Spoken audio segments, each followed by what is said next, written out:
নমস্কার, আমার আপনজনেরা, রুদ্রবার্তে আপনাদের সকলকে স্বাগত জানাই। আমি রুদ্রপ্রসাদ ব্যানার্জি।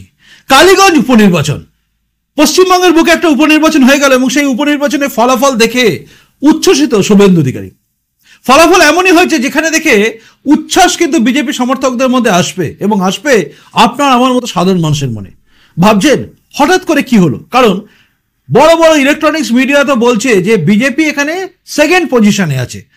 আমি যখন দেখছি টিভিটা তখন একদিকে হচ্ছে 59,000, তো আরেকদিকে বিজেপি হচ্ছে মাত্র 29,000, প্রায় অর্ধেক। কিন্তু তবুও উচ্ছ্বসিত হচ্ছে শুভেন্দু অধিকারী, উচ্ছ্বসিত হচ্ছে বিজেপি শিবির। কেন? সবটা জানতে হলে আপনাকে দেখতে হবে এই মুহূর্তের রুদ্রবার্তা।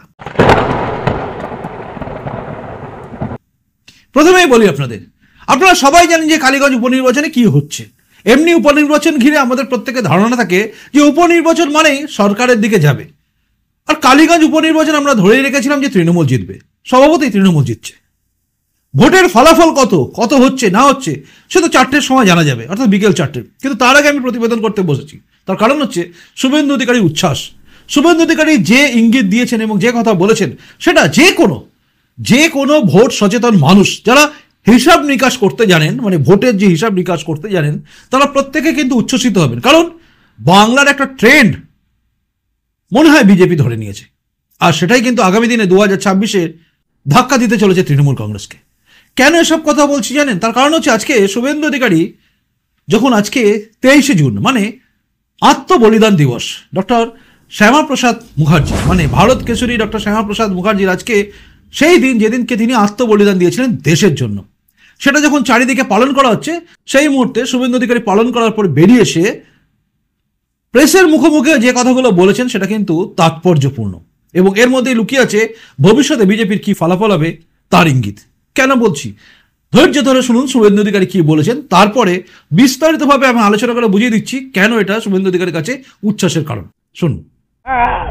70% হিন্দু এক হলে তো তাই হবে। 54% হিন্দু বিজেপিকে ভোট দেয়। 70% হিন্দু ভোট দিলেই সরকার হবে। এই যে 2 রাউন্ডের পরে যা পেয়েছি, তো মুসলিম এলাকা গণনা আছে, তার মধ্যে যে কটা হিন্দু বুথ বেরিয়েছে কালীগঞ্জে 80% ভোট ভারতীয় জনতা পার্টিকে দিয়েছে। যে কটা বুথ পেয়েছে, আমরা তো ওখানে জিতবো না, ওরা জিতবে। 1,55,000 মুসলিম ভোট আছে। কিন্তু আমাদের লক্ষ্য ছিল যে হিন্দুদের মধ্যে আমরা আস্থা অর্জন করেছি কিনা, হিন্দুদেরকে ঐক্যবদ্ধ করেছে। প্রাথমিকভাবে যা পেয়েছি, it is too early. 22 round হবে, 14 রাউন্ড পর্যন্ত মুসলিম প্রভাবিত এলাকা, 15 থেকে 22 পুরো হিন্দু প্রভাবিত এলাকা। যে 2 রাউন্ড 3 রাউন্ডের পেয়েছি আমি, তাতে 13,000 সামথিং ভোট পেয়েছে, 13,700 তৃণমূল, 6,297 আমরা, আর কংগ্রেস 5,000 সামথিং পেয়েছে, কংগ্রেস সিপিএম জোট। এবং মুসলিম বুথে 70-30 হচ্ছে, 70% তৃণমূল আর 30% কংগ্রেস, মানে দুটোই ওদের দল। অসুবিধা নেই, তারা ঠিক ভালো করেই করছে। আর আমি খুব আশাবাদী ইনিশিয়ালি, এখনো কিন্তু বলার সময় আসেনি, 4টের পরে বলা যাবে। তা আমরা হিন্দু বুথগুলো যে কটা বেরিয়েছে, মীরা 1, মীরা 2, পলাশী এলাকায়, সেখানে হিন্দুদের যে একত্রিতকরণ, সংগঠিত হওয়া, যে প্রচার আমরা করছি, সে প্রচারে কাজ হচ্ছে বলে আমার মনে হচ্ছে। উপনির্বাচন যদিও কিছু নয়, আমি শুধু বলবো বাংলার ব্রাহ্মণ, ক্ষত্রিয়, বৈশ্য, শূদ্র, রামকৃষ্ণ মিশন, ইসকন, আর্য সমাজ, গড়িয়া মঠ, ভারত সেবাশ্রম, পথ আলাদা থাকুক, মতটাকে ঐক্যবদ্ধ করুন। At the end of the day আপনি হিন্দু, এখানে ভোট দিন, এমন সরকার আনুন যে সরকার রাষ্ট্রবাদ এবং হিন্দুত্বকে সুদৃঢ় করবে, প্রোটেক্টেড করবে। সেই কারণে আমি আশাবাদী যে 54% হিন্দু এক হয়েছে, 70% হিন্দুকে যদি আমরা এক করতে পারি, বাংলায় ডক্টর শ্যামাপ্রসাদ মুখার্জির প্রতিষ্ঠিত জনসংঘ তথা আজকের বিজেপি, এই পার্টি ক্ষমতায় আসবে। এই পার্টি ক্ষমতায় এলে 20 জুন সরকারিভাবে পশ্চিমবঙ্গ দিবস পালন হবে। 23 তারিখ আজকের দিন আত্মবলিদান হিসেবে পালন হবে। ডক্টর শ্যামাপ্রসাদ মুখার্জির মৃত্যু স্বাভাবিক নয়, তাকে মেরে ফেলা হয়েছে কারণ তিনি কাশ্মীরের জন্য লড়াই করেছেন। সেই জন্য গোটা ভারতবর্ষ বলে শ্যামাপ্রসাদ মুখার্জির বলিদান, এটা ইয়াদ রাখেগা হিন্দুস্তান। এটাই হচ্ছে কাজ এবং এটা কখনো ভোলার নয়। উনি আওয়াজ তুলেছিলেন এক দেশ এক বিধান এক নিশান এক প্রধান। একটা দেশে দুটো পতাকা থাকতে পারে না। কংগ্রেস করেছিল শ্রীনগরে একটা পতাকা, দিল্লিতে একটা পতাকা। কংগ্রেস করেছিল শ্রীনগরে একটা আইন, দিল্লিতে একটা আইন। এই জিনিস চলতে পারে না। মোদিজি সেটা করে দেখিয়েছেন 370, 35-এর বাতিল করে। বাকি কাজটা বাঙালি হিন্দুদের হাতে। যদি আপনাদের অবস্থা বাংলাদেশের হিন্দুদের মতো করতে না চান, 26-এ আপনারা ডক্টর শ্যামাপ্রসাদ মুখার্জির পার্টিকে আনুন। আমরা কথা দিচ্ছি 5 বছরের টেস্ট, বিগত আপনাদের এতদিনের টেস্টের থেকে ভিন্ন টেস্ট আপনারা পাবেন। শুনলেন, শুভেন্দু অধিকারী কিন্তু চাঁচা ছোলা ভাষায় বললেন যে ওখানে ভোট কি হয়েছে এবং কি হয়েছে, অর্থাৎ ভোট কি পড়েছে। স্বভাবতই আমরা সবাই জানি যে এই রাজ্যে এবং এই দেশেতে সংখ্যালঘু, মানে দেশে যখন সংখ্যালঘু বলা হয়, কিন্তু মুসলিমরা দ্বিতীয় জনসংখ্যা হয়ে গেছে। তারা ভোট কখনোই বিজেপিকে দেবে না। এই রাজ্যে তো নয়, কারণ এই রাজ্যে বিভিন্ন সময় ক্যা ছি ছি এসব নানা রকম গল্প করে মমতা বন্দ্যোপাধ্যায় এবং বামফ্রন্ট উভয়ই বিজেপিকে করে দিয়েছে মুসলিমদের সবচেয়ে বড় শত্রু।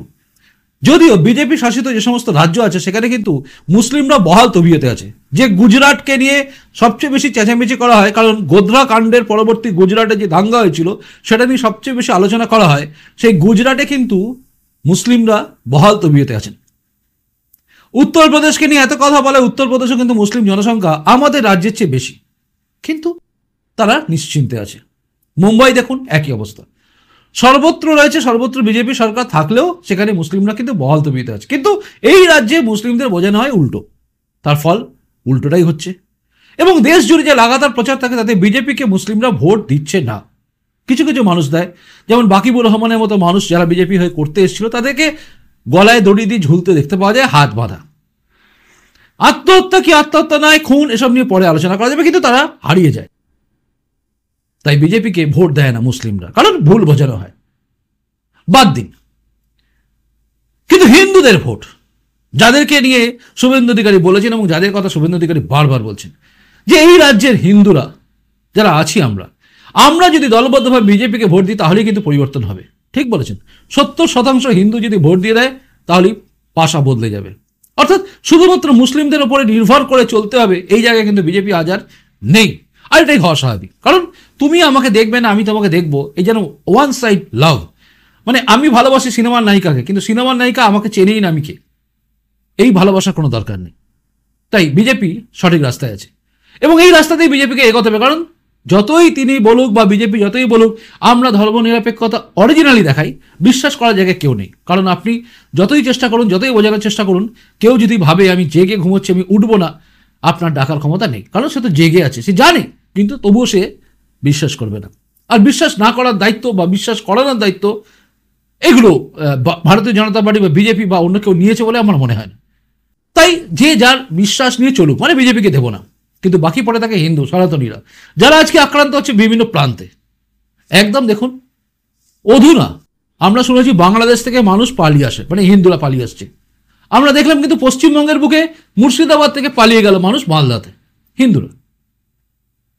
আমরা দেখেছি হিন্দু হওয়ার জন্য বাংলাদেশে মানুষকে কেটে দেওয়া হয়েছে। আমরা দেখলাম শামশেরগঞ্জে একই কাজ হলো, তাই না? বাংলাদেশ থেকে পালিয়ে আসা হিন্দুদের দেখে আমরা যখন বলতাম পালাচ্ছেন কেন, লড়াই লড়ুন, আমরা আবার রাজ্যেই দেখলাম যে মুর্শিদাবাদ থেকে পালিয়ে হিন্দু মালদায় চলে গেল।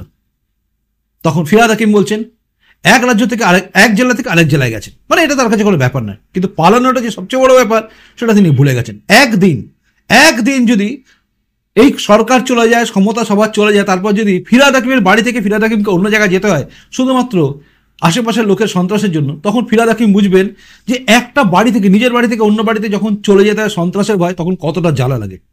জানলে তিনি বুঝবেন না, কারণ তিনি বলেন দুর্ভাগ্য তাদের যারা অন্য ধর্মে জন্মগ্রহণ করেছে, মানে আমাদের দুর্ভাগ্য। জানি না দুর্ভাগ্য কি সৌভাগ্য, তবে আমাদের সৌভাগ্য আমরা সনাতনী। যাই হোক, তো এইরকমই জায়গায় থাকা রাজ্যের মানুষ বুঝে গেছে যে মুর্শিদাবাদ থেকে শুরু করে একদম মহেশতলা হিন্দুরা পালায়, হিন্দুরা ভয় পায়, হিন্দুরা আক্রান্ত হয়, হিন্দুদের বাড়ি ভাঙা হয়, হিন্দুদের তুলসী মঞ্চ ভেঙে দেওয়া হয়। দেখছে, এরপরও কি হিন্দুরা শুয়ে থাকবে? উত্তর হচ্ছে না, হিন্দুরা জাগছে। কিভাবে জাগছে এই প্রশ্ন আসে। হিন্দুরা জাগছে এইভাবেই, যখন আমরা দেখছি এই কালীগঞ্জের ভোট। আর এখানে শুভেন্দু অধিকারী বলেছেন যে এই এক হওয়ার দরকার আছে। হারবো কি জিতবো জানি না, কিন্তু আমার ভোট আমি দেবো আমার ধর্মকে যে রক্ষা করবে তাকে। যেভাবে মুসলিমরা দিচ্ছে যে আমার ধর্ম সেফ থাকবে তৃণমূলের কাছে, ঠিক সেইভাবে হিন্দুদের ধর্ম, হিন্দুদের সনাতন ধর্ম সবকিছু সেফ থাকবে বিজেপি থাকলে। এটা যদি ভেবে দেয় তাহলে কি হবে? আর সেদিকেই কিন্তু ভাবছেন বিজেপিরা। আর এই ভাবনার মধ্যে কোথাও ভুল আছে কি? আমার তো মনে হচ্ছে না। আপনার মনে হচ্ছে? আপনি জানাবেন কিন্তু, কারণ আপনি বলবেন যে আপনি কি ভাবছেন। আজকে কালীগঞ্জ উপনির্বাচন, যেটা ঘিরে দেবাংশু ভট্টাচার্য পোস্ট করেছে এবং তৃণমূল কর্মীরা লাফালাফি করছে, উচ্ছ্বাসিত, সবুজ আবির মেখে ফেলেছে, খেলা হবে খেলা হবে স্লোগান দিয়ে হয়তো আবার লাফালাফি করবে। কিন্তু একটা প্রশ্ন এসে যায়, মানুষ কিন্তু বুঝতে শিখেছে যে হ্যাঁ ঠিক আছে, আমাদের হাতে ক্ষমতা আছে, আমরাও পারি একদিন দেখাতে।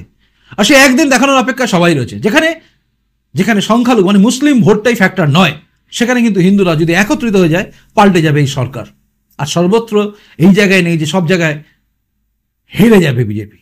যদি হিন্দুরা 70% ভোট দেয়, অর্থাৎ 70% মানুষকে, হিন্দু মানুষকে বেরোতে হবে এবং ভোট দিতে হবে।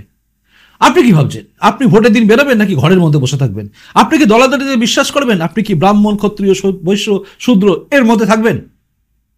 নাকি ভাববেন শূদ্র হলেও বাঁচতে হবে, ব্রাহ্মণ হলেও বাঁচতে হবে, ক্ষত্রিয় হলেও বাঁচতে হবে, বৈশ্য হলেও থাকতে হবে? কারণ কখন বৈশ্য মানে যারা ধরুন কারবার করেন তাদের দোকানে আগুন লাগবে কেউ জানি না। সামান্য মৃৎশিল্পী হওয়া দুজন সিপিএম করা কর্মী যদি মৃত্যুবরণ করে হিন্দু হওয়ার জন্য, তাহলে আমি আপনি কোন ছাড়, তাই না? তাই এইগুলো ভাবার দিন এসে গেছে আমার মনে হয়। আর এই ভেবে মানুষকে এগোবে এইটাই চিন্তা করছে কিন্তু বিজেপি। তাই বিজেপি এখানে দাঁড়িয়ে কিন্তু এই কথাগুলো বলছে এবং শুভেন্দু অধিকারী এই জায়গা থেকে যাচ্ছে আমার মনে হচ্ছে। আপনার কি মনে হচ্ছে আপনি অবশ্যই কমেন্ট বক্সে কমেন্ট করে জানান। কারণ কালীগঞ্জ উপনির্বাচনে যে রেজাল্ট দেখছি আমরা, বা যে এতক্ষণ তো আপনি দেখে নিয়েছেন রেজাল্ট কি আছে, কিন্তু হিন্দু ভোট পড়ছে, অর্থাৎ বিজেপিকে লোক দিচ্ছে। এখনো যারা ভাগ করছেন ভোটকে, তারা মনে হয় আগামী দিনে ব্লক ভোট দেবেন আমার মনে হচ্ছে। আপনার কি মনে হচ্ছে জানাবেন। আপনাদের প্রত্যেকের কমেন্টসের অপেক্ষায় আমি রইলাম। আর হ্যাঁ, আমি জানি আপনি যেটা বলবেন সেটা হচ্ছে নির্বিচারে যদি ভোট হয়, মানুষ যদি ভোট দিতে যেতে পারে ভোট কেন্দ্রে, তাহলে কিন্তু পরিবর্তন হবে। আমি জানি আপনি এটা বলবেন। এইটা কেন্দ্রীয় সরকার দেখবে বা কেন্দ্রীয় নিরাপত্তা বাহিনী দেখবে বলে আমার বিশ্বাস। জানাবেন আপনি কি ভাবছেন। আপনাদের প্রত্যেকের কমেন্টসের অপেক্ষায় আমি রইলাম। আর আমার পরবর্তী রুদ্রবার্তা দেখার অপেক্ষায় আপনি থাকবেন। চলুন আসি এখনকার মতো। পারলে ভিডিওটাকে শেয়ার করবেন সবার কাছে। খুব ভালো থাকুন। আসি। নমস্কার বন্ধু মাতা, ভারত মাতা জয় হোক, জয় হিন্দ।